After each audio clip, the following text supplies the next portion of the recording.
بسم اللہ الرحمن الرحیم الحمد للہ وکفی وسلام علی عباده الذین اصطفى اما بعد فاعوذ باللہ من الشیطان الرجیم بسم اللہ الرحمن الرحیم انما یخشى اللہ من عباده العلماء صدق اللہ مولانا العلی العظیم۔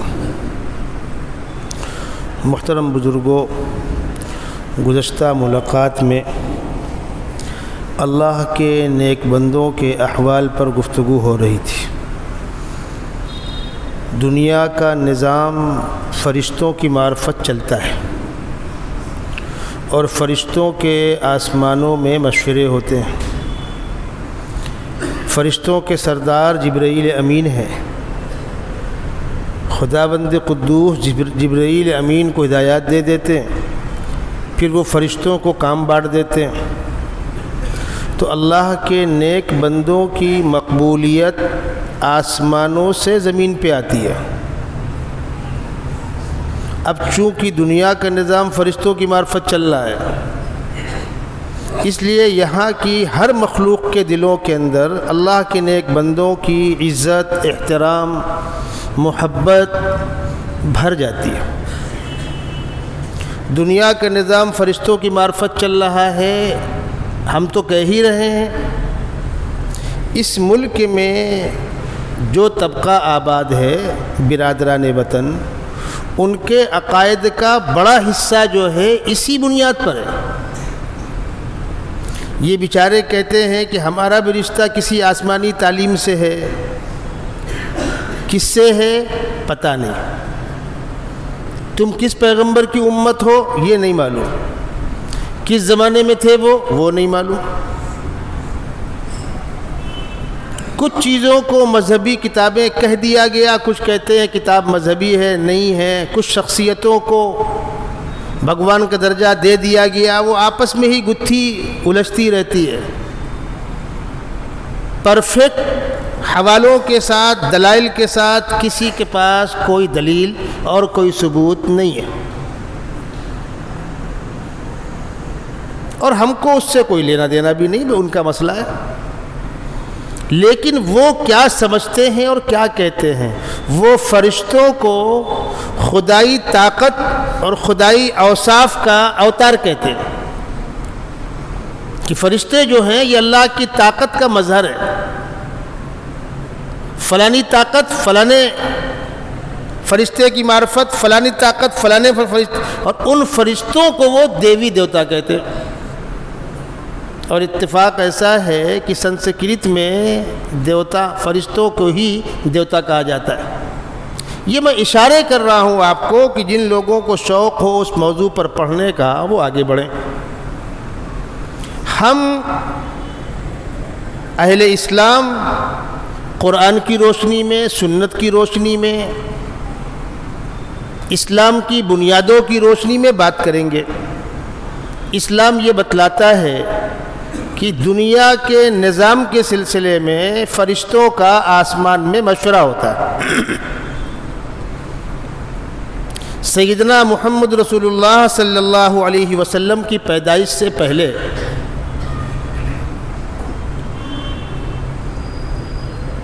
شیاطین جا کر کے آسمانوں میں فرشتوں کے قریب پہنچ کر کے ان کی باتیں سن لیا کرتے تھے۔ پشٹی پشٹی، کچی پکی، کبھی کبھی بہت قریب تک پہنچ جاتے، پوری بات سن لیتے تھے، اور کبھی کبھی کچھ جیسے دو آدمی بات کر رہے ہوں اور آپ کان لگائے ہوں تو کچھ باتیں آپ کے کان میں آ جاتی ہیں، اندازہ ہوتا ہے کاروبار کی باتیں کر رہے ہیں، وطن کی بات کر رہے ہیں، بھونڈی کی بات کر رہے ہیں، شادی کی بات کر رہے ہیں، دعوت میں جانا ہے، اندازہ ہو جاتا ہے۔ یہ شیاطین اوپر جا کر فرشتوں کی باتیں سن لیا کرتے تھے، اور چونکہ جادوگر جو ہوتے ہیں، جادوگر، ساحر، کاہن، ان کا تعلق ہوتا ہے شیاطین سے۔ اور شیاطین کے خوش کرنے کے لیے وہ کچھ نہ کچھ کرتے رہتے، اس کی بلی دے، یہ منتر پڑھ، یہ کر، وہ کر، آپ جانتے ہیں۔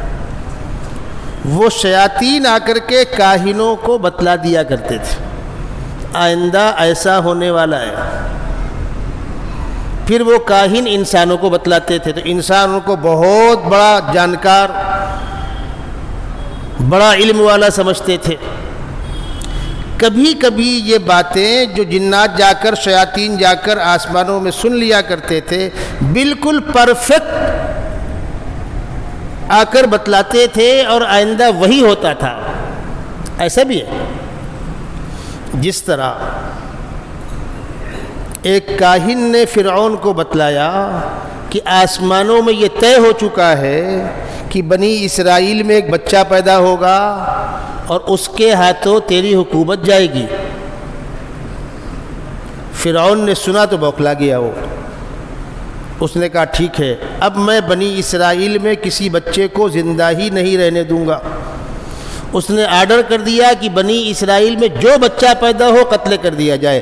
70,000 بچے قتل کیے گئے کہ انہی میں کوئی ہوگا وہ۔ اور اللہ تبارک و تعالیٰ نے کہا فرعون تو 70,000 نہیں 70 لاکھ قتل کرا، ہم اس بچے کو تیری ناک کے نیچے پلوائیں گے، اس کے بعد اسی کے ہاتھوں تیری حکومت جائے گی۔ اور وہی ہوا۔ موسیٰ علیہ السلام کہاں پلے؟ فرعون کے گھر میں، فرعون نے پالا۔ جب موسیٰ علیہ السلام کی پیدائش کا وقت قریب آیا تو ان کی والدہ کو فکر ہوئی، بچہ ہوگا، بچہ روئے گا، آواز باہر جائے گی، گھر گھر میں مخبر خبری موجود ہیں، پولیس کو اطلاع ہوگی، وہ پکڑ کر بچے کو مار ڈالیں گے۔ ان کو اسی کا آرڈر تھا۔ تو خداوند قدوس نے موسیٰ علیہ السلام کی والدہ کے اوپر الہام کیا۔ وہ الہام، وہ آواز نبی پر آتی ہے تو وہی کہلاتی ہے، غیر نبی پر الہام کہلاتا ہے۔ 20ویں پارے میں سورہ قصص میں قرآن نے اس واقعے کو نقل کیا۔ وَأَوْحَيْنَا إِلَىٰ أُمِّ مُوسَىٰ أَنْ أَرْضِعِيهِ، ہم نے موسیٰ کی ماں کے اوپر الہام کیا کہ بچہ پیدا ہو جائے گا، ہم یہ نہیں کہیں گے تم اس کو فوراً دریا میں ڈال دو۔ کیوں؟ ماں کی ممتا ہے، اس کی محبت تقاضا ہے، بچے کو رکھو، 1 آدھ دن 2 دن دودھ پلا لو، پیار کر لو، لیکن رکھنا مت گھر میں۔ فَإِذَا خِفْتِ عَلَيْهِ فَأَلْقِيهِ فِي الْيَمِّ، جب تم کو ڈر ہو کہ راز فاش ہو جائے گا اور پولیس پکڑ کے ذبح کر دے گی، تو اس کو ایک بکسے میں رکھ کر دریا میں ڈال دینا۔ ذرا سوچئے، بچے کو دریا میں ڈالنے کا مطلب موت کے منہ میں ڈالنا، اور پروردگار کہہ رہے ہیں ڈبے میں رکھ کر دریا میں ڈال دو اور پھر تم بے فکر ہو جاؤ۔ ولا تخافی ولا تحزنی، آگے تمہیں خوف بھی نہیں کرنا ہے، غم بھی نہیں کرنا ہے، اس بچے کو واپس تمہاری گود میں پہنچانا ہمارا کام ہے۔ انا رادوہ الیک، اور ہم اس بچے کو آئندہ رسول بنانے والے ہیں، اگلا کام تمہارا ختم۔ ایسا ہی کیا، ایک ڈبے میں بکسے میں بستر رکھا، ایک ماں کا دل بچے کو دریا میں ڈال رہی ہے، بچے کو رکھا دریا میں ڈال دیا۔ موسیٰ علیہ السلام کی بہن سے کہا کہ بیٹا ذرا نگاہ رکھو، یہ ڈبہ بہہ کر کدھر جاتا ہے۔ وقالت لأختہ قصیہ، موسیٰ علیہ السلام کی والدہ نے اپنی بیٹی سے کہا، موسیٰ کی بہن سے کہا ذرا نگاہ رکھنا، اور بیٹی ٹکٹکی باندھ کے مت دیکھنا، اس لیے کہ ڈبہ نکالا جائے گا۔ وہ ڈبہ جب نکلے گا تو لوگوں کی اس پر بھی فکر ہوگی آیا کدھر سے، اور اگر کسی نے کہہ دیا کہ وہ فلانی بچی اس کو دیکھ رہی تھی تو فلاں بچی کون؟ وہ فلانی کی بیٹی، اس کا مطلب بچہ اس کا، تو بچہ بنی اسرائیلی، ذبح کر دو اس کو۔ تو بیٹا ٹکٹکی باندھ کے مت دیکھنا، کنکیوں سے دیکھنا، ادھر دیکھا ادھر دیکھا ادھر دیکھا ادھر بھی دیکھ لیا۔ بہن نے دیکھا کہ وہ ڈبہ بہتے بہتے فرعون کے محل کے پاس سے گزر رہا ہے۔ فرعون اپنی بیوی آسیہ کے ساتھ اور درباریوں کے ساتھ بیٹھا ہوا ہے. کسی نے کہا یہ کیا ہے؟ ارے کچھ ہوگا، لکڑی وکڑی بہہ کے آ رہی ہوگی. نہیں، کوئی باکس لگ رہا ہے، کوئی پھل کی پیٹی بہہ کے آتی ہوگی. بحث ہو رہی ہے. تو ایک نے کہا رے جا کے نکال لاؤ نا. جم سے کودے اس کو نکال لائے. اب اس کو کھولا تو اس کے اندر بچہ ہے، بستر لگا ہوا ہے، انگوٹھا چوس رہا ہے. اگر دشمن نے پھینکا ہوتا تو بستر نہ ہوتا.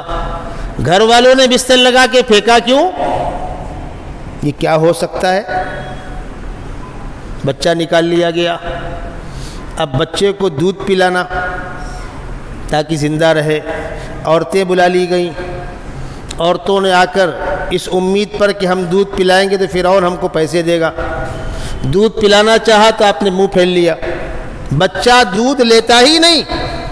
یا اللہ، یہ کمبخت زندہ کیسے رہے گا؟ اس وقت آپ کے میڈیکل کا ڈبے کا دودھ تھا نہیں، لیکٹوجین. کسی نے کہا رے کسی بنی اسرائیلی کا بچہ ہوگا، فرعون کے ڈر سے ڈال دیا ہوگا. یہ باتیں چل رہی تھی. خداوند قدوس نے فرعون کی بیوی آسیہ، جن کو بعد میں اسلام کی توفیق ہوئی ہے، وہ لاولد تھی. انہوں نے کہا اس بچے کو ہم لے لیتے. اس بچے کو میں نے گود لیا. قرآن کہتا ہے وقالت امرأۃ فرعون قرۃ عین لی ولک لا تقتلوه، خبردار قتل کرنے کی بات مت کرنا. عسى ان ينفعنا او نتخذه ولدا، اگر ٹھیک ٹھاک نکلا تو لڑکا بنا لیں گے، ورنہ دربار میں رہے گا، بہت سے لوگ کھاتے بھی کھائے گا، پال لو. اب ملکہ نے اس بچے کو گود لے لیا. اب کس کی ہمت کی کہے قتل کر دو؟ اور بچہ دودھ پیتا نہیں. ادھر سے موسیٰ علیہ السلام کی بہن ٹہلتے ٹہلتے محل تک پہنچی تو وہاں بھیڑ لگی ہوئی. کیا ہوا؟ ایک بچہ ملا ہے، ملکہ نے گود لے لیا ہے لیکن دودھ نہیں پیتا. یا اللہ، یہ غریب زندہ کیسے رہے گا؟ ان کی بہن کو سمجھ میں آیا کہ خدائی نظام اپنا کام کر رہا ہے. قریب گئیں تو بھیا اپنا. انہوں نے کہا کہ میں ایک عورت کو لاؤں. جا بھائی تو بھی لیا. بھاگ کے اماں بھیا فرعون کے محل پہنچ گیا ہے. یا اللہ، جس سے بچ رہے تھے اسی کے ہاتھ میں. چلی گئیں، بچے کو گود میں لیا. بچے نے دودھ پینا شروع کر دیا. تو جن عورتوں کا دودھ نہیں پیا تھا انہوں نے جل کے کہا کہ یہی کی ماتاری ہوئی آپ کی زبان میں، اور یہ تو فلانے کی فلانی ہے، بچہ بنی اسرائیلی ہے. اللہ تبارک و تعالیٰ نے موسیٰ علیہ السلام کی والدہ کی زبان سے ایک جملہ کہلوایا جو بالکل حقیقت تھا، لیکن ان کے سوالوں کا جواب تھا. انہوں نے کہا میرا دودھ تو کوئی بھی بچہ پی لیتا ہے. بس یہ نہیں کہا میرا بیٹا نہیں ہے، میرا دودھ تو کوئی بچہ پی لیتا ہے. فرعون کی بیوی آسیہ نے ان عورتوں سے کہا کہ تم لوگ فالتو بات کرو مت، تم آپس میں رقابت کی اور ٹکراؤ کی بات مت کرو. چلو ہٹو، تم بیٹھو میڈم، دیکھو اس بچے کو لے جاؤ، پالو، اس کی صحت کا خیال رکھنا، تم بھی اچھا کھانا کھانا اور بچے کو بھرپور دودھ پلانا. 2 سال اس کو پالو، پھر لے کر آنا، تم کو سرکاری خزانے سے پگار ملے گی. بچے کو گود میں اپنے گھر. پھر موسیٰ علیہ السلام بڑے ہوئے فرعون کے یہاں بھیج دیے گئے. یہ واقعہ میں نے آپ کو سنایا کہ اس واقعے کی اطلاع ان شیاطین نے کاہن کو دی تھی اور کاہن نے فرعون کو دی تھی. اطلاع بالکل پرفیکٹ تھی کہ نہیں تھی؟ پرفیکٹ تھی. یہ سلسلہ کب بند ہوا؟ سیدنا محمد رسول اللہ صلی اللہ علیہ وسلم کے بعد یہ سلسلہ بند کر دیا گیا. آسمانوں کے دروازے روک دیے گئے. اب اگر کوئی جا کر سننا چاہتا ہے الا وحفظناها من كل شیطان الرجیم الا من استرق السمع فاتبعه شهاب مبین، قرآن کہہ رہا ہے. اب دروازے بند کر دیے گئے ہیں. کوئی جانے کی کوشش کرے گا تو آگ کا شعلہ اس کو دوڑا کر مارے گا. اب نو انٹری. سیدنا محمد رسول اللہ صلی اللہ علیہ وسلم کی بعثت کے بعد جب دروازے بند کر دیے گئے تو پوری دنیا کے جناتوں میں کوہرام مچ گیا. یہ کیا ہوا؟ اتنی بڑی چینجنگ کیوں ہوئی؟ کیا کریں؟ پوری دنیا کا سروے کرو، یہ سمجھو یہ ہوا کیا ہے۔ یہ جو سروے کرنے کی پلاننگ بنی، 29ویں پارے میں سورہ جن، پوری سورت اسی موضوع پر ہے۔ قل اوحی الی انہ استمع نفر من الجن فقالوا انا سمعنا قرآنا عجبا یہدی الی الرشد فآمنا به ولن نشرک بربنا احدا۔ پہلے اس کا پس منظر سمجھیے۔ ان کا مشورہ ہو گیا، ٹولیاں بنا کر الگ الگ خطوں میں نکل گئے۔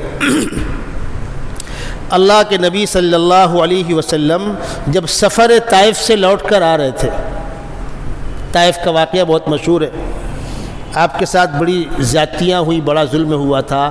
جب واپس آتے ہوئے مکے سے پہلے آپ نے قیام کیا اور رات میں تہجد میں آپ قرآن پاک کی تلاوت کر رہے ہیں۔ جناتوں کی ایک ٹولی وہاں سے گزری، ان کے کان میں قرآن پاک کی آواز آئی تو اشارہ کیا رکو، سنتے رہے۔ جب آپ نماز سے فارغ ہوئے تو آپ کی مجلس میں حاضر ہوئے اور کلمہ پڑھا۔ اب لوٹ کر اپنی قوم میں گئے، کہا سمجھ میں آ گیا، آسمانی نظام میں تبدیلی ہوئی ہے، اس کی وجہ سمجھ میں آ گئی، خاتم النبیین صلی اللہ علیہ وسلم کی بعثت ہو چکی ہے، ان کے اعزاز میں آسمانی نظاموں میں تبدیلی کر دی گئی۔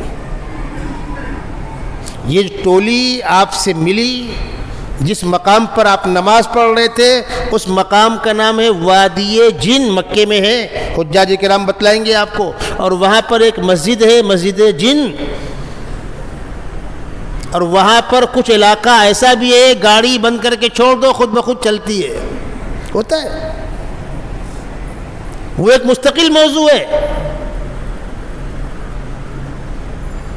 کبھی کبھی ایسا ہوتا ہے، ہمارے وطن میں لائٹ چلی گئی، پنکھا چل رہا ہے، انورٹر تھا نہیں، خالی پاور سے کنیکشن تھا، لائٹ چلی گئی، پنکھا چل رہا ہے، تو انہوں نے کہا ایک کام کرو، اس وائر کو کاٹ دو، پکڑ لے کر وائر کاٹ دیا، ڈسکنیکٹ کر دیا، تب بھی پنکھا چل رہا ہے۔ جنات گھماتے رہتے ہیں، کبھی کبھی ہوتا ہے، وہ کر سکتے ہیں، ایسا تماشے کرتے ہیں وہ۔ تو اس خطے میں جہاں پر جناتوں کا خطہ ہے، وہ بعض لوگ کہتے ہیں وہاں گاڑی کھڑی کر دو، بند کر کے خود بخود چلتی ہے کچھ دور تک، اس خطے کا نام ہے وادی جن، اور وہاں پر مسجد جن ہے۔ یہ وہ مقام ہے جہاں اللہ کے نبی صلی اللہ علیہ وسلم کی ملاقات جناتوں سے ہوئی۔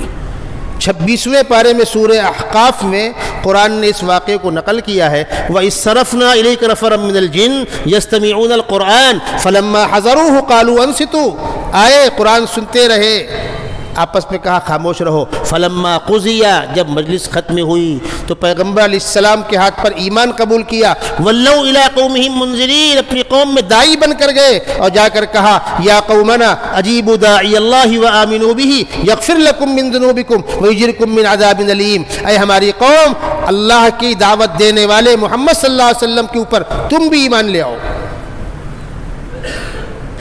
اب سورہ جن میں آئیے، قل اوحی الی انہ استمع نفر من الجن، میرے اوپر وحی کی گئی کہ آپ کے پاس جناتوں کی ایک ٹولی نے کان لگا کر سنا، فقالوا انا سمعنا قرآنا عجبا، ہم نے ایک بڑی عجیب کتاب سنی ہے، ایک عجیب قرآن سنا ہے، یہدی الی الرشد، جو ہدایت دیتی ہے بھلائی کی جانب، فآمنا بی، اور ہم نے اس پر ایمان لے آیا۔ اب بتا رہے ہیں وَأَنَّا كُنَّا نَقْعُدُ مِنْهَا مَقَاعِدَ لِلسَّمْعِ، جنات کہہ رہے ہیں ہم فرشتوں کے مشورے گاہ تک پہنچ کر جا کر سن لیا کرتے تھے۔ فَمَنْ يَسْتَمِعِ الْآنَ يَجِدْ لَهُ شِهَابًا رَصَدًا، اب جو سننے کی کوشش کرتا ہے آگ کا شعلہ دوڑا کے اس کو مارتا ہے۔ وَأَنَّا لَا نَدْرِي أَشَرٌ أُرِيدَ بِمَنْ فِي الْأَرْضِ، ہم کو پتہ نہیں ہے کسی شر کی بنیاد پر تبدیلی ہوئی ہے، ام اراد بہم ربہم رشدا، یا اللہ نے بطور نعمت کے بندوں پر یہ ایک انعام کیا۔ وَأَنَّا لَمَسْنَا السَّمَاءَ فَوَجَدْنَاهَا مُلِئَتْ حَرَسًا شَدِيدًا وَشُهُوبًا، اب ہم دیکھ رہے ہیں آسمان میں پہرے لگے ہوئے، شعلے دہک رہے ہیں، ہم ذرا بھی اوپر جانے کی کوشش کرتے ہیں، دوڑا کے مارے جاتے ہیں۔ فرشتے جناتوں کو دوڑا کے مارتے ہیں اوپر۔ کب؟ سیدنا محمد رسول اللہ صلی اللہ علیہ وسلم کی بعثت کے بعد۔ دنیا کا نظام فرشتوں کی معرفت چل رہا ہے، اس سے کسی کو انکار نہیں۔ جس بندے کے دل میں، جس بندے کی محبت فرشتوں کے دل میں ہوگی، ساری مخلوق اس کا احترام کرے گی، اس سے بھی کسی کو انکار نہیں۔ اور اسی بنیاد پر جو اللہ والوں کے واقعات آتے ہیں، ایک سے ایک واقعات ہیں، کیا کہنے صاحب۔ اور ہمارے بزرگوں کے یہاں بڑی مقدار میں جنات پڑھتے تھے، پڑھتے ہیں۔ پہلی اصولی بات سن لیجئے، جناتوں میں ایمان والے بھی ہیں، جناتوں میں صحابہ بھی ہیں، جنات صحابہ بھی ہیں۔ بھائی جس ٹولی کا تذکرہ کر رہا ہوں، انہوں نے ایمان قبول کیا اور جا کر اپنی قوم میں دعوت دے رہے ہیں، تو صحابی کہلائیں گے وہ۔ اس لیے کہ مکلف مخلوق، مخاطب مخلوق جس کو حساب دینا ہے مرنے کے بعد، وہ انسان جنات دونوں ہی تو ہیں۔ اور خدا بند قدوس نے سورہ رحمان کے اندر اپنی نعمتوں کا تذکرہ کیا، کائنات کی حقیقتوں کا تذکرہ کیا ہے، خدا کی خدائی کا تذکرہ کیا ہے، اور بار بار کہا ہے فَبِأَيِّ آلَاءِ رَبِّكُمَا تُكَذِّبَانِ فَبِأَيِّ آلَاءِ رَبِّكُمَا تُكَذِّبَانِ۔ اے انسانوں جناتوں، اپنے رب کی کن کن نعمتوں کو جھٹلاؤ گے۔ میں آپ کو واقعہ سناؤں۔ دارالعلوم دیوبند میں جو قدیم دارالحدیث ہے، جس کے اوپر گنبد ہے، جس عمارت میں گنبد ہے وہ عمارت باقی ہے، ابھی احاطہ ملسری ہے، نیچے درسگاہیں ہیں، آگے بڑی دارالحدیث ہے، آپ کے اس حال سے اور بڑی ہے۔ ہمارے زمانے میں وہیں درس ہوتا تھا حدیث شریف کا۔ تقریباً 1000 بچوں کی بیٹھنے کی اس میں جگہ ہے۔ استاد جہاں بیٹھتے ہیں تقریباً 12-15 فٹ جگہ چھوڑ کر کے تیپائی لگتی تھی۔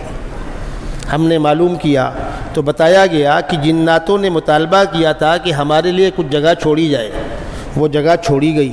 پہلے وہاں سریا لگی ہوئی تھی رکاوٹ کے لیے، اب چونکہ وہاں جلسے بھی ہوتے تھے، بچوں کے پروگرام بھی ہوتے تھے، سریا نکال دی گئی، لیکن استاد اور طالب علموں کے بیچ میں گیپ ہے، وہ چھوڑا گیا ان لوگوں کے لیے۔ اسی گنبد میں جو اوپر گنبد ہے، جس وقت ہم پڑھتے تھے 88-89 میں، وہ ویران تھا۔ ہم نے معلوم کیا تو معلوم ہوا کہ دن میں آپ چاہے بیٹھ کے پڑھ لیں، رات میں یہاں آنا نہیں۔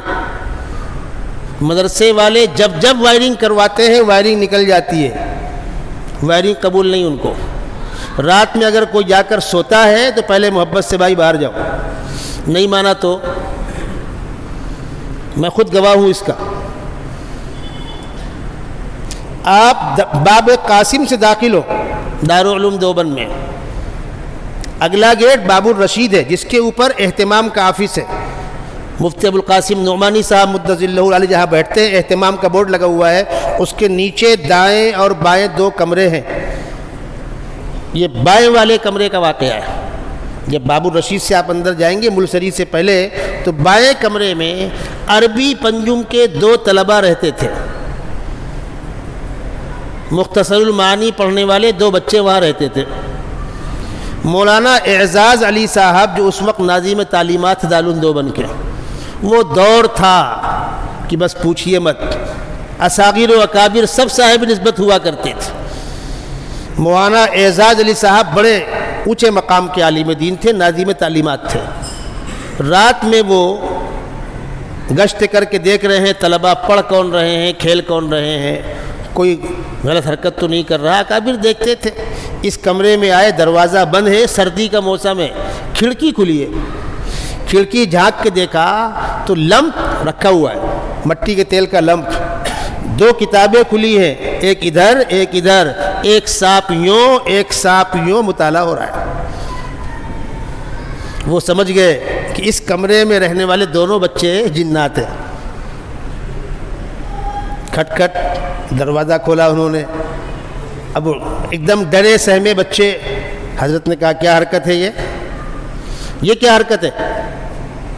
اگر بجائے میرے کوئی طالب علم رہا ہوتا تو، اور دارالعلوم دیوبند کے داخلے فارم میں یہ شرط ہے، انسانوں کا داخلہ ہوگا، کوئی اور مخلوق پڑھتی ہے تو انسان بن کے رہنا ہوگا، تماشے نہیں کر سکتے آپ۔ بہت سے جنات انسانوں کے بیس میں داخلہ لیتے اور پڑھتے ہیں وہاں، انسان رو اب یہ ڈر گئے ہمارا اخراج کر دیں گے۔ حضرت غلطی ہو گئی، آج کے بعد سے اگر دوبارہ یہ حرکت دکھی تو آپ کا نام کٹ کر دیا جائے گا۔ بات آئی اس لیے عرض کر رہا ہوں۔ ہمارے والد صاحب رحمۃ اللہ علیہ بھی دارالعلوم دیوبند کے فارغ تھے، وہ بتلاتے تھے کہ ہم لوگ سردی کے موسم میں بڑا کمرہ تھا، طے یہ تھا کہ جو آخر میں آئے گا وہی کڑی لگائے گا اور وہی چراغ بجھائے گا۔ اب چراغ رکھا ہے ادھر، کڑی لگانا ہے یہاں۔ اب بیچارہ وہ جڑا کر آیا اور سیدھے لحاف کے اندر ہوتا ہے سردی میں، بھائی تم کڑی لگاؤ، ہاں ہاں اٹھتا ہوں یار، رکو ذرا سا سردی کم ہو جائے، سستی ہوتی ہے۔ تو ایک طالب علم نے کہا میں بند کر دوں؟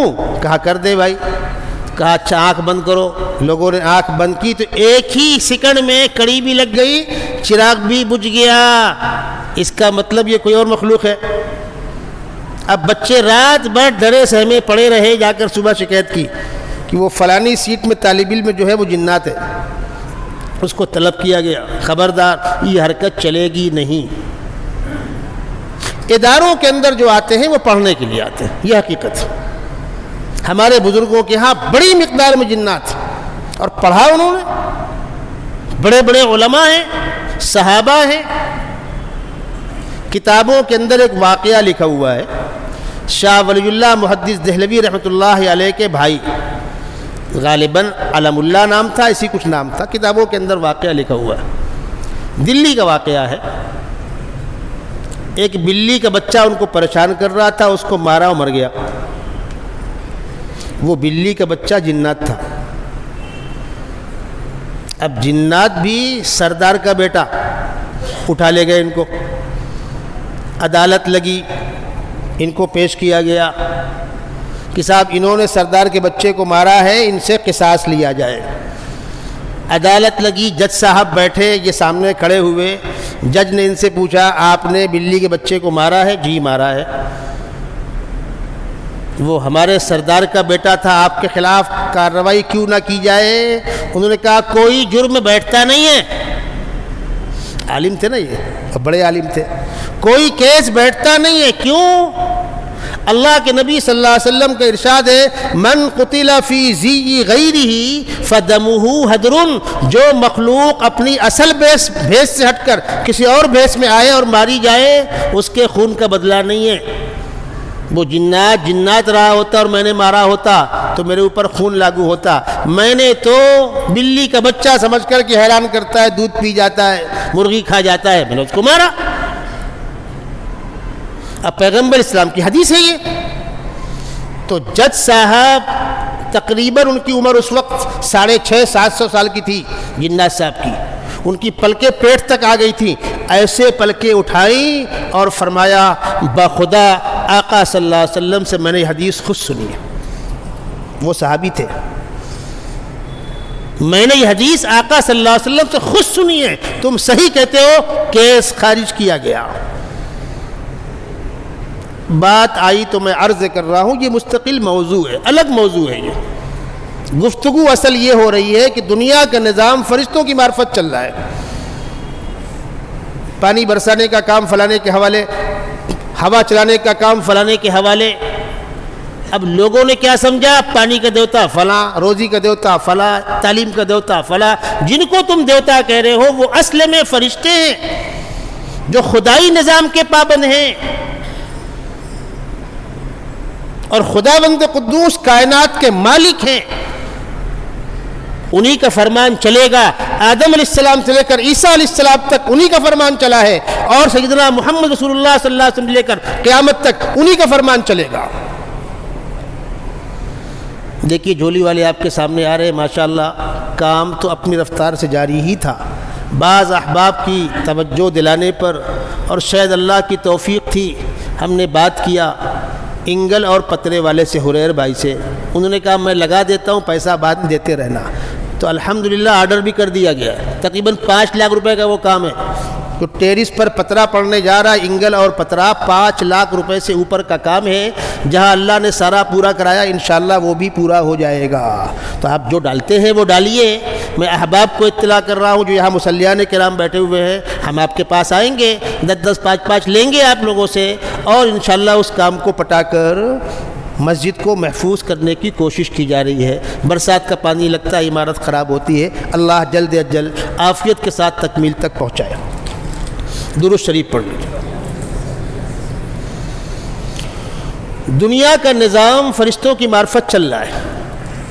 اصولی بات سمجھ لیجیے گا، کبھی کبھی بحث چھڑتی ہے، تم دوسرے مذہب والوں کو ایسا بولتے ویسا بولتے، تم کافر بولتے، تم جہنم بھیجتے، ہم بیکار الجھتے ہیں۔ کیوں الجھتے ہو بھائی؟ ہم نے بھیجا ہے،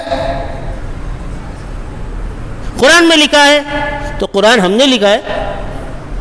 قرآن کس کی کتاب ہے؟ اللہ کی۔ جھگڑا کس سے کرنے کا؟ ہم اللہ کو ماننے والے، ہم اللہ کے ماننے والے ہیں، ہم قرآن کو ماننے والے۔ آپ کو نہیں ماننا، مت مانو، جھگڑا یا نہیں کرنا۔ کتاب کس کی ہے؟ اگر کسی مذہب کو مانتے ہو تو اپنے مذہب کی بنیادیں بتلاؤ۔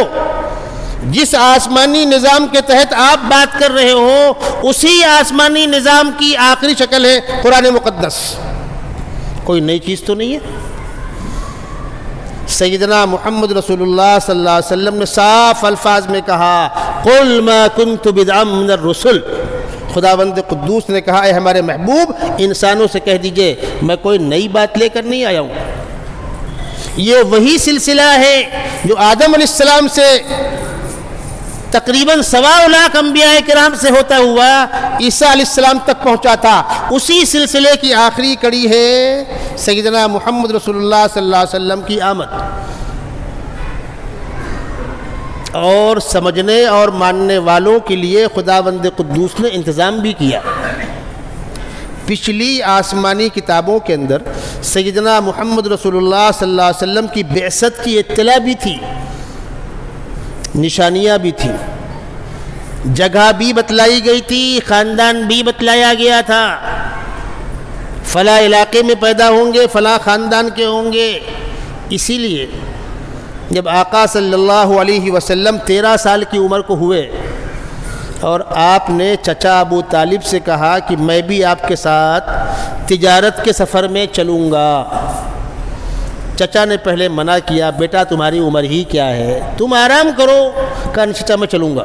چلو، آپ چلے تو راستے میں ایک مقام پر قیام فرمایا، ایک بہت بڑا راہب آیا، اس نے پوچھا یہ قافلہ کہاں سے آیا؟ یہ قافلہ مکے سے آیا۔ اس بچے کا سرپرست کون ہے؟ ابو طالب بلائے گئے، ان سے کہا اس بچے کو لے کر واپس لوٹ جاؤ، یہ بچہ آخری نبی ہونے والا ہے، اس کے اندر وہ ساری علامتیں موجود ہیں جو ہم نے پچھلی کتابوں کے اندر پڑھ رکھی ہیں، خاتم النبیین کی علامت۔ اس بچے کو یہودی قتل کر دیں گے، آگے لے کر مت جاؤ۔ لوٹنا پڑا۔ قرآن کہتا ہے الذین آتیناہم الکتاب یعرفونہ کما یعرفون ابناءہم۔ اہل کتاب یعنی یہود و نصارہ اپنی کتابوں میں سیدنا محمد رسول اللہ صلی اللہ علیہ وسلم کی علامتیں پڑھ کر آپ کو اس طرح پہچانتے ہیں جس طرح بیٹے کو باپ پہچانتا ہے۔ اور اسی لیے بہت سے بڑے بڑے یہودی علماء آئے اور آقا صلی اللہ علیہ وسلم سے ملے، وہ ساری علامتیں دیکھیں اور اسلام قبول کیا۔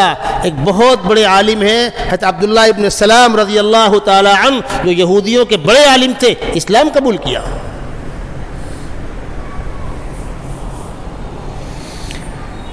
تو خداوند قدوس نے آپ کو آخری دور میں بھیجا اسی سلسلے کی تکمیل کرنے کے لیے، کوئی نئی بات نہیں ہے، وہی سلسلہ ہے۔ اور وہ سلسلہ آہستہ آہستہ آہستہ آہستہ بھائی مکۃ المکرمہ کے اندر تو کوئی نظام بن نہیں پایا تھا، صرف ایک طرف سے ظلم ہو رہا تھا۔ مدینہ منورہ پہنچنے کے بعد بھی جنگیں جاری تھیں۔ فتح مکہ کے بعد الحمدللہ خطہ حجاز میں اسلام کا پرچم لہرانے لگا، خانہ کعبہ کے اوپر اسلام کا پرچم لہرانے لگا۔ اب نظام بنا تو خداوند قدوس نے وہ آیت نازل کی، الیوم اکملت لکم دینکم، آج تمہارا دین میں نے مکمل کر دیا، واتممت علیکم نعمتی، اپنی نعمت تمام کر دی، ورضیت لکم الاسلام دینا، اور میں نے دین کے طور پر اسلام کو تمہارے لیے پسند کیا۔ یہ اسی سلسلے کی تکمیل ہے۔ سیدنا محمد رسول اللہ صلی اللہ علیہ وسلم کے یہاں کچھ چیزیں ایسی کرائی گئیں کہ پوری دنیا دیکھ لے۔ مثلا دنیا میں جتنے آسمانی مذاہب آئے تھے، جتنے انبیاء کرام آئے، ان کا قبلہ یا تو بیت المقدس یا خانہ کعبہ، یعنی دلی جذبات اور عقیدت کا رشتہ یا تو بیت المقدس سے یا خانہ کعبہ سے، دو ہی منزل تھی۔ آقا صلی اللہ علیہ وسلم کو جب معراج میں بلایا گیا، خداوند قدوس نے فرشتے کو بھیج کر بلایا، وہاں حرم میں ایک مقام ہے، وہ ابو طالب کی بیٹی ام ہانی کا مکان کہلاتا ہے۔ آقا صلی اللہ علیہ وسلم اس مکان میں آرام فرما رہے تھے، وہاں سے اٹھا کر جبرائیل امین آپ کو یہاں پر لائے ہیں مقام ابراہیم کے پاس۔ وہ جگہ جو ہے کہ آقا صلی اللہ علیہ وسلم آرام کہاں فرما رہے تھے، وہاں پر جو کھمبے ہیں ان کھمبوں میں لکھا ہوا تھا پہلے ترکی دور حکومت میں، بعد کی حکومت نے اس پر پینٹ مار دیا۔ کیوں مار دیا؟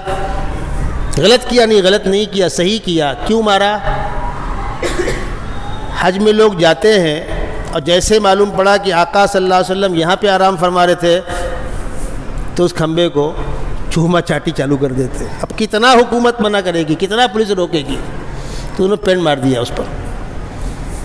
جب اللہ نے مجھ کو توفیق دی وہاں جانے کی تو میں گیا، تو وہاں پر ایک چھوٹی سی پلاٹ رکھی تھی اور دو علماء متوع وہاں کھڑے ہوئے تھے، جن کا کام تھا یہ کہنا کہ حاجی جاؤ یہاں کچھ نہیں ہے، حاجی جاؤ یہاں کچھ نہیں ہے۔ وہ عربی میں کہہ رہے تھے رخ رخ یا حاج۔ تو میں قریب گیا، میں نے ان سے عربی میں کہا جب کچھ نہیں ہے تو پھر آپ کیوں کھڑے ہو، ڈیوٹی کیوں بجا رہے ہو؟ تو ہنسنے لگے۔ وہ مجھ سے پوچھا انت عالم، آپ عالم؟ میں نے کہا ہاں۔ تو میں نے ان سے کہا کہ آپ یہاں کیوں کھڑے ہو، بتلاؤ؟ کہنے لگے بتلاؤ۔ میں نے کہا یہ وہ مقام ہے جہاں آقا صلی اللہ علیہ وسلم آرام فرما رہے تھے، اور جب فرشتے نے آ کر آپ کو جگایا تو یہاں سے اٹھا کر مقام ابراہیم کے پاس لے گئے، اور پھر وہاں پر سواری آئی اور زمینی سفر کر کے مکے سے بیت المقدس تک گئے براق کی پیٹھ پر بیٹھ کر، اور وہاں سے آسمانوں کا سفر سواری پر نہیں ہوا ہے، یوں ہوا ہے۔ آقا صلی اللہ علیہ وسلم فرماتے ہیں ایک سیڑھی جیسی تھی، اس پر میں کھڑا ہو گیا، وہ خود بخود اوپر چڑھ رہی تھی۔ اس وقت دنیا ماننے کو تیار نہیں کہ وہ سیڑھی ٹکی کس پر تھی، بھائی اوپر چڑھ رہے، ٹکی کس چیز پر تھی؟ وہ پاگلوں کی بازار تھی۔ آج لفٹ، تیز رفتار فلائٹ، ہر چیز کا زمین پر ٹکا ہونا ضروری نہیں ہے۔ رفتار، آج تک دنیا رفتار کی آخری حد طے نہیں کر سکی، یہ اصول ذہن میں رہے آپ کے۔ رفتار کی آخری حد آج تک طے نہیں ہوئی اور قیامت تک طے نہیں ہوگی۔ رفتار مستقل بڑھ رہی ہے، مستقل بڑھ رہی ہے۔ اب وہ چیزیں جن کو کل تک انسان ٹھکراتا تھا آج ماننے پر مجبور ہے۔ کسی چیز کی اطلاع ایک لمحے میں پوری کائنات میں پھیل جائے، لوگ اس کا مذاق اڑاتے تھے، ایسا کیسے ہوگا؟ ایک سیکنڈ کے اندر جس چیز کی چاہے انکوائری کر لیں، لوگ اس کا مذاق اڑاتے تھے۔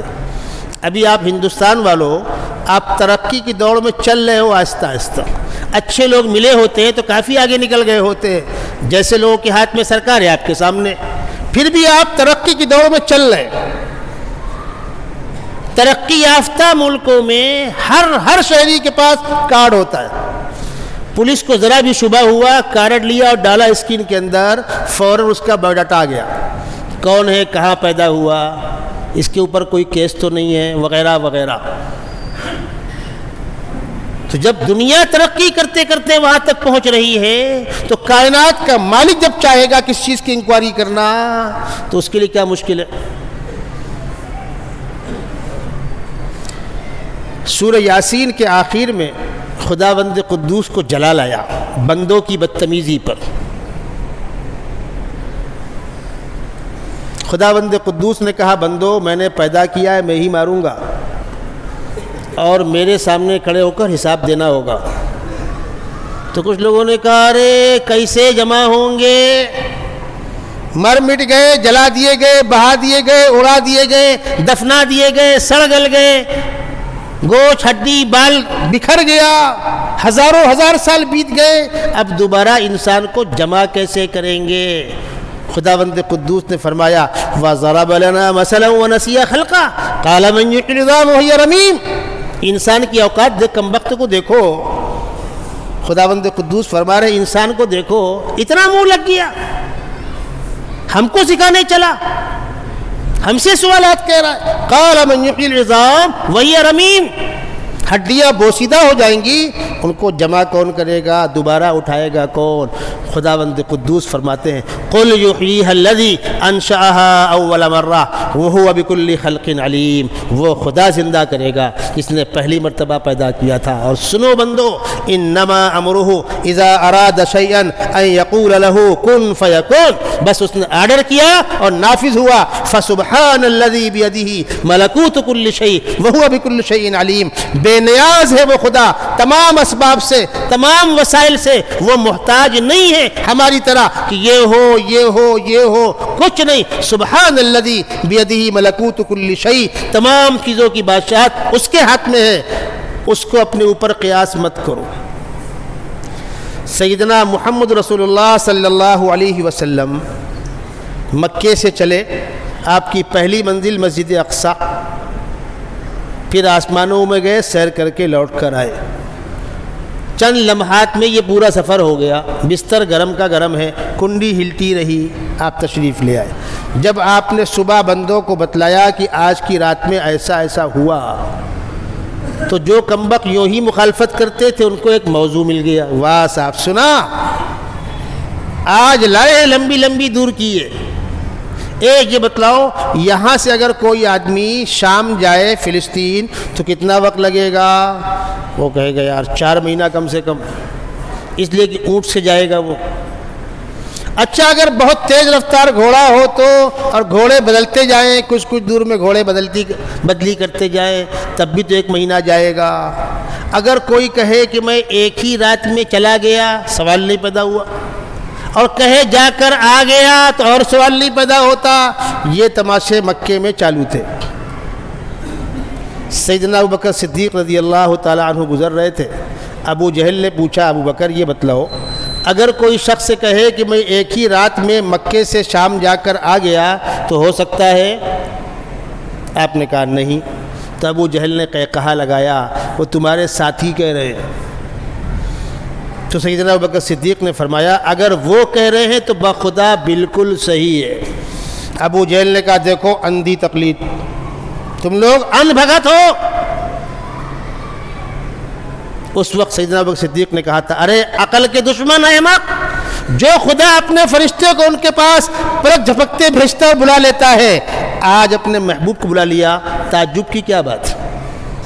جانے والے کو مت دیکھو، بلانے والے کو دیکھو۔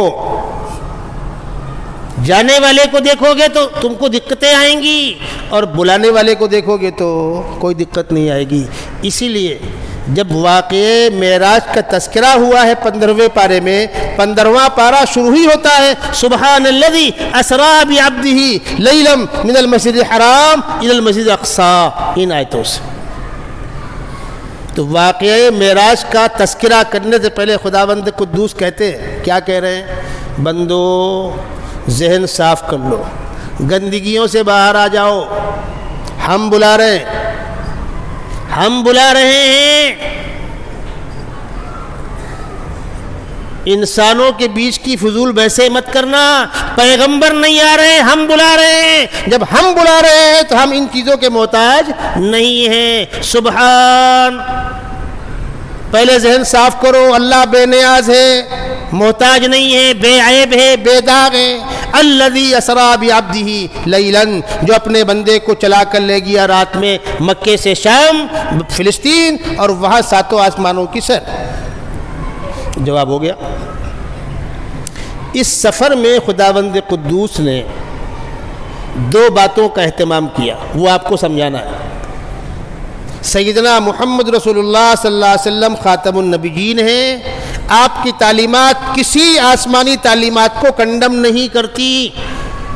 آپ کی تعلیمات کسی آسمانی کتاب کو کنڈم نہیں کرتی. یہ ہمارا عقیدہ صاف ہے.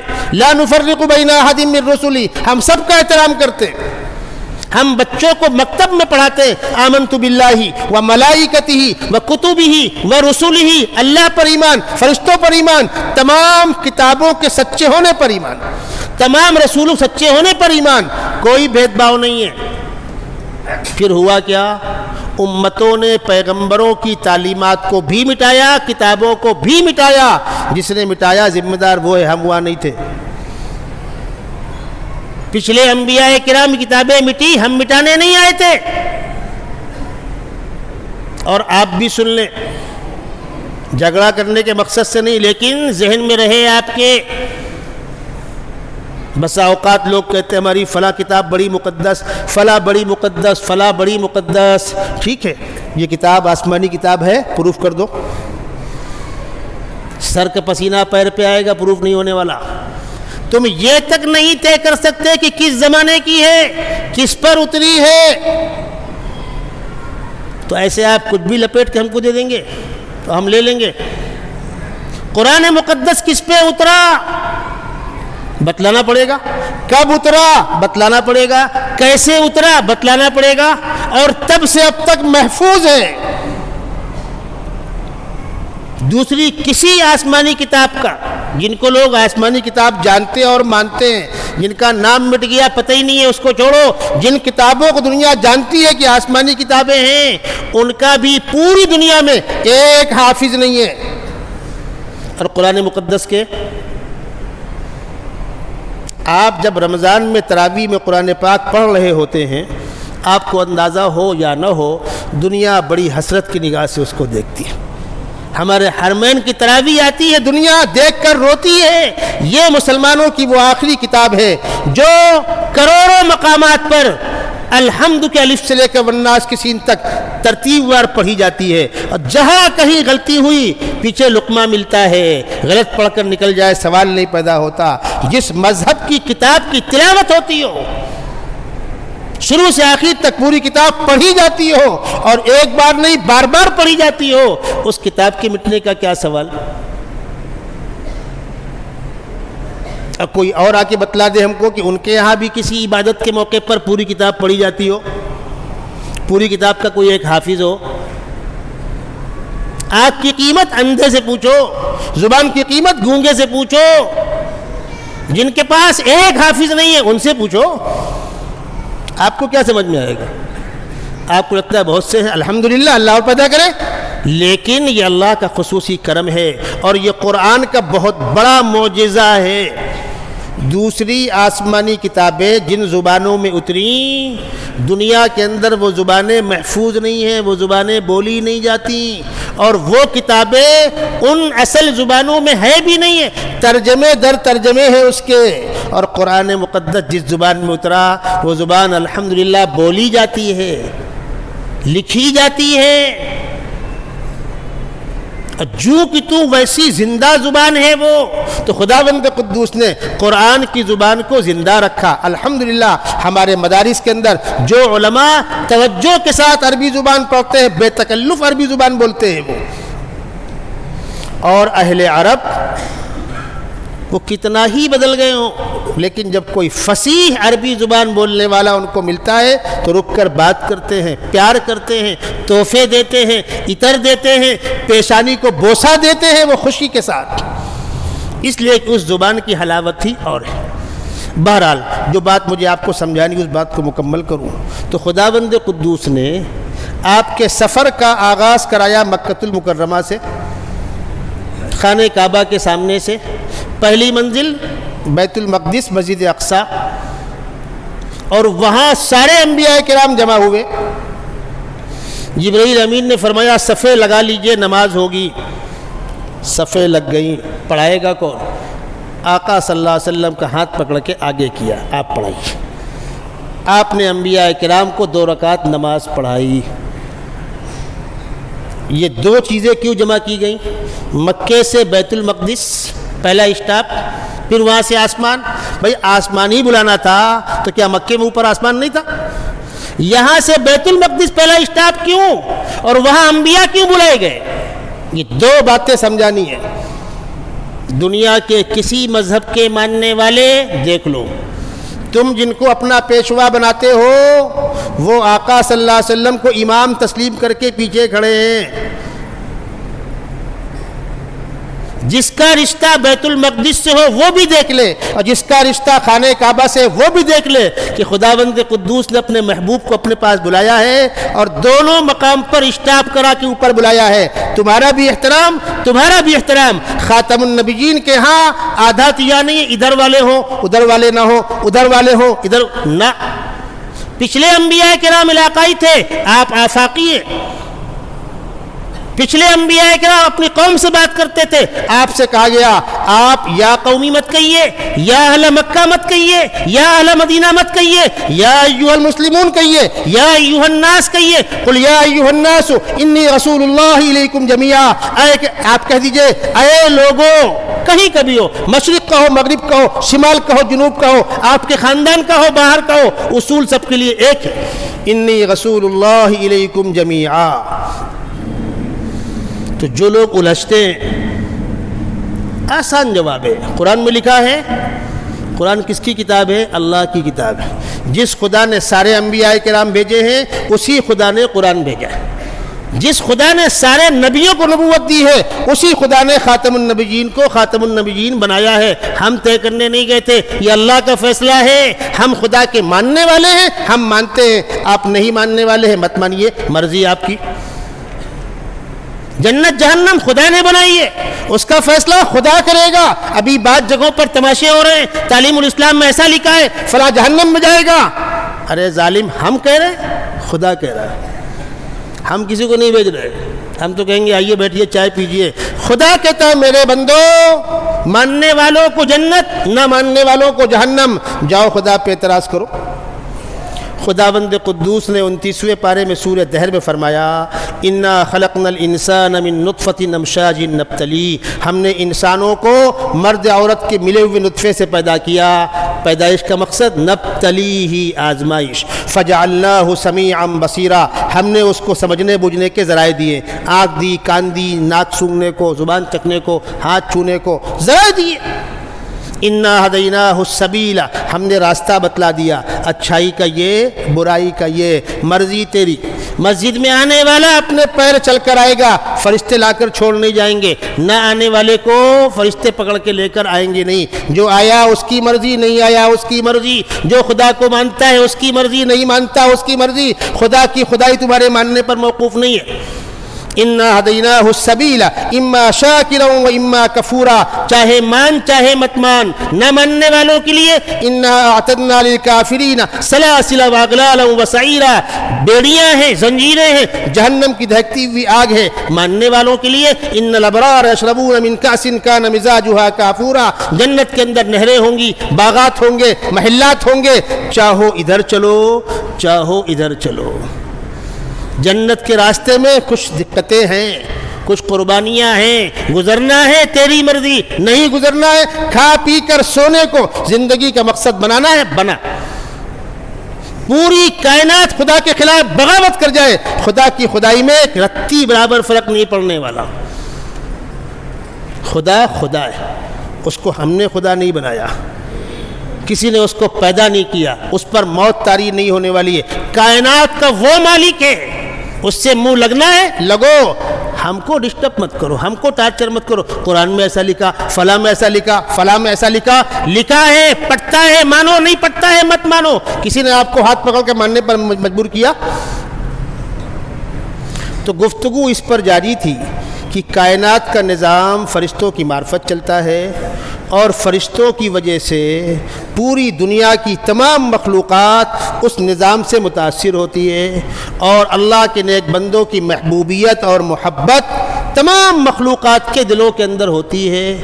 حساب دینے والی مخلوق دو ہیں، انسان اور جنات. اس میں اچھے بھی ہیں، برے بھی ہیں. کچھ شیطان کے آلہ کار ہیں، کچھ انبیاء کرام کے پیرو ہیں. جناتوں میں صحابہ بھی ہیں، اولیاء اللہ بھی ہیں، علماء بھی ہیں. بڑی بڑی خدمات انجام دینے والے بھی ہیں. ہم دو ہی مخلوق جواب دہ ہیں, انسان اور جنات. اللہ تبارک و تعالیٰ اس دن کے آنے سے پہلے ہم کو اس دن کی تیاری کرنے کی توفیق عطا فرمائے.